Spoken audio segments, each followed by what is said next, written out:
I got this old John Deere 314 garden tractor sitting behind me. I bought it a few years ago off the original owner. I think it dates back to the late 1970s, early 1980s. It's been running really great for me for the few years that I've had it.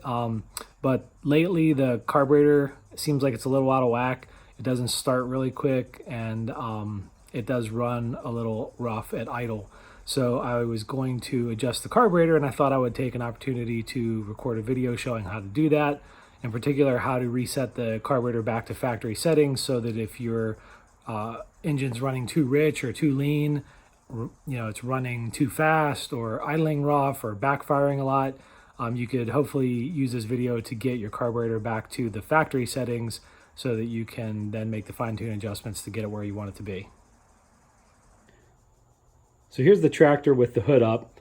The engine that I'm working on is a Kohler 14 horsepower K321 AQS. You can see the model number right here on this sticker. If you're working on a different engine, this procedure might be a little bit different for you. But fortunately, Kohler, if you have a Kohler engine, Kohler has a lot of old manuals on their website that you can use to get the factory settings for the needles that you need to adjust on the carburetor, which is really helpful. It gets you at least back to baseline, and then you can fine tune from there. The carburetor itself is up here behind the air cleaner.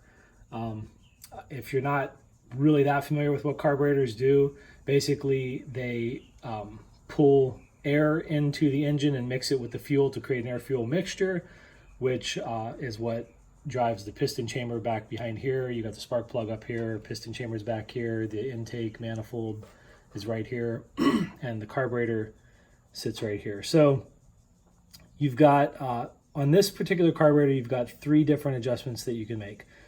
One is called the low idle, which is down here, this brass screw. The high idle, which is this brass screw right up down here below this throttle linkage. And then the idle speed adjuster, which is this little screw right here. I mentioned before that you can get the Kohler service manuals on their website. So this is a page from the manual that I downloaded for the K series engines. And you can see the K321 down here, second from bottom in the chart.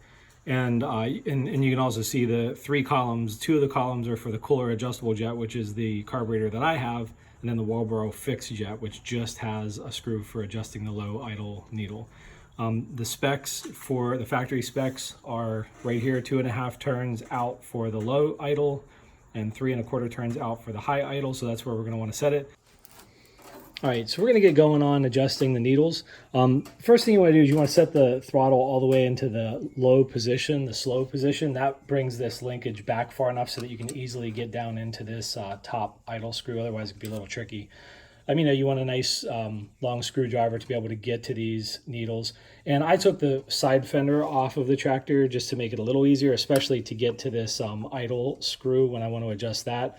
You don't have to take the fender off, but it does make it a little easier. Some people take the whole air cleaner off to make it even easier, but that's overkill to me. You can easily access this stuff without taking the air cleaner off. But it wouldn't hurt to take the air cleaner, at least the front of the air cleaner off, and look at the air cleaner and make sure it's clean, so that that certainly affects air to fuel mixture. If your air filter is very clogged up or dirty or gunky, that's going to prevent air from getting in too. So that can help. It just helps maintain an overall good performance on the engine. You'll burn less fuel if you have a nice airflow mixture going through here. Now let's say that you have no idea where these screws are set right now. You probably don't. Unless you bought your tractor brand new and have never adjusted it, then it's probably at factory settings. But chances are you aren't the original owner. And if you've adjusted these over the years, you don't know where they're set. So really what you want to do is you want to reset them back to the total down position. And to do that, you just want to turn them clockwise. Now, you don't want to overturn these. Once you feel a little bit of resistance, like the needle has set all the way in the bottom, you got to stop turning, because if you over tighten these or turn them down too far, you could actually damage the needle, which means you're going to have to rebuild your carburetor. That's not fun. We don't want to do that. So what I'll do here is I'll just start turning this screw clockwise, which is seating it down. And as soon as I feel a little resistance or like that, I'm done. You know, you don't have to, there's no need to tighten it. You just need it to stop. And then let me switch hands here on my phone. Do the same thing with the top needle.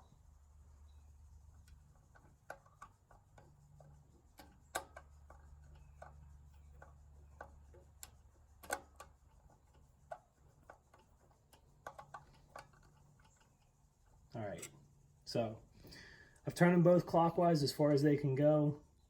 Careful not to over tighten them, and that means they're in the down position. That basically means that no fuel can get into the carburetor. It's all air at this point. So if we go back to the settings that we saw on the service manual, which we got over here, we see that the low needs to come out 2.5 turns, and the high needs to come out 3 1/4 turns. So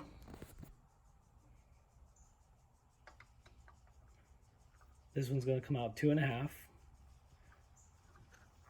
So there's 1, 2 1/2. Okay. Switch hands. This one's going to come out 3 1/4. And when I say out, that means counterclockwise. 1, 2, 3 1/4 turn. Okay, so basically your jets are now set back to the factory settings, the default settings. So it should run. I don't know if it'll run smoothly, rough. I mean, the carburetor is 40 years old. The air cleaner is probably not super clean. So it's going to need some fine-tune adjustments. So what I'm going to do is I'm going to try to start the tractor up.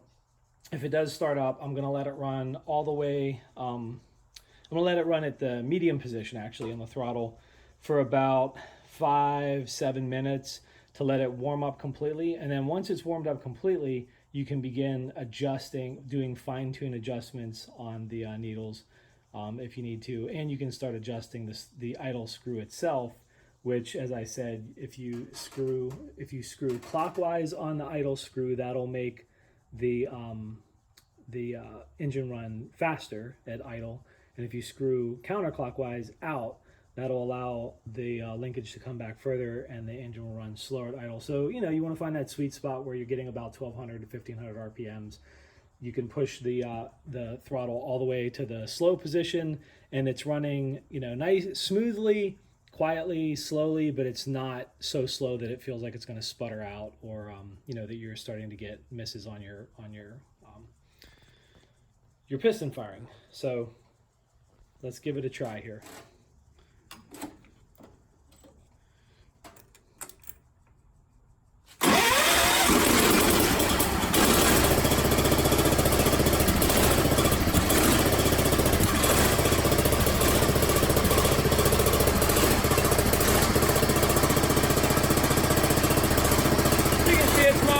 Great right now, it's just a little rough, but it did start right up, so that's good.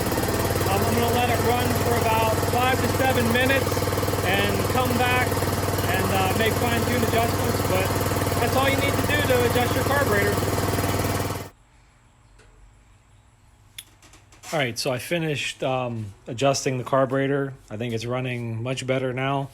I'll explain what I did to get it to the final adjustment point, because once you set it to the factory settings, I mean, that's going to hopefully get you started up and get the engine running, you know, pretty close to where it needs to be, but you will need to make some final adjustments for sure.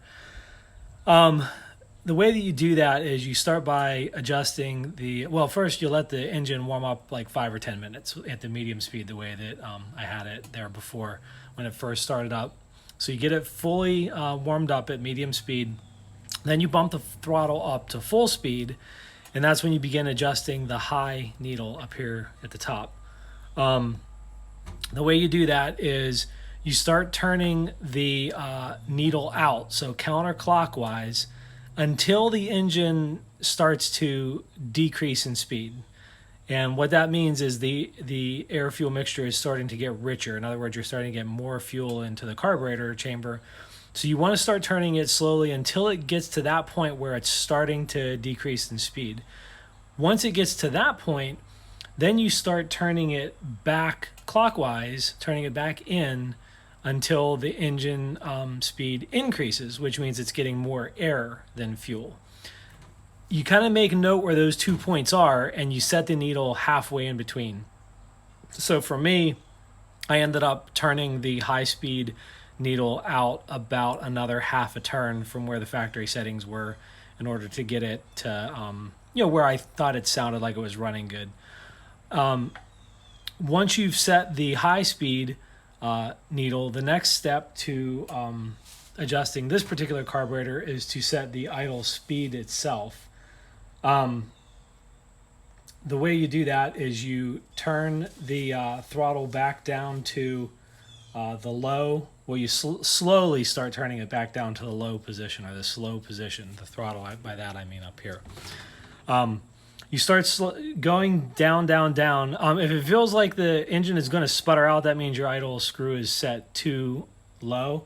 One way you can avoid that from happening is to just go ahead and turn, that's the silver screw right here. If you turn it basically all the way in, it'll idle high. It'll idle at a fast speed. So if you set it all the way in and then turn your throttle all the way down, the engine should still be running, pretty fast. What I start then doing is backing that screw out slowly and listening to the engine, hearing it slow down, and getting it to that sweet spot. Now, like I said, if you have a tachometer, you can actually set it to like 1200 to 1500 RPMs, and that's where the factory settings recommend. I just kind of do it by ear. Basically, if it sounds like it's going to sputter out, it's the RPMs are too low, and if it just sounds like it's running fast, it's too high. So I backed it out.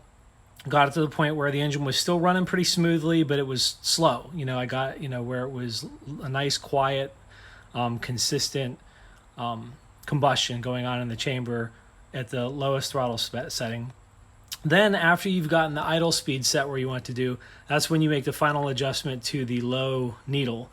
And what you do, it's the same process as the high needle.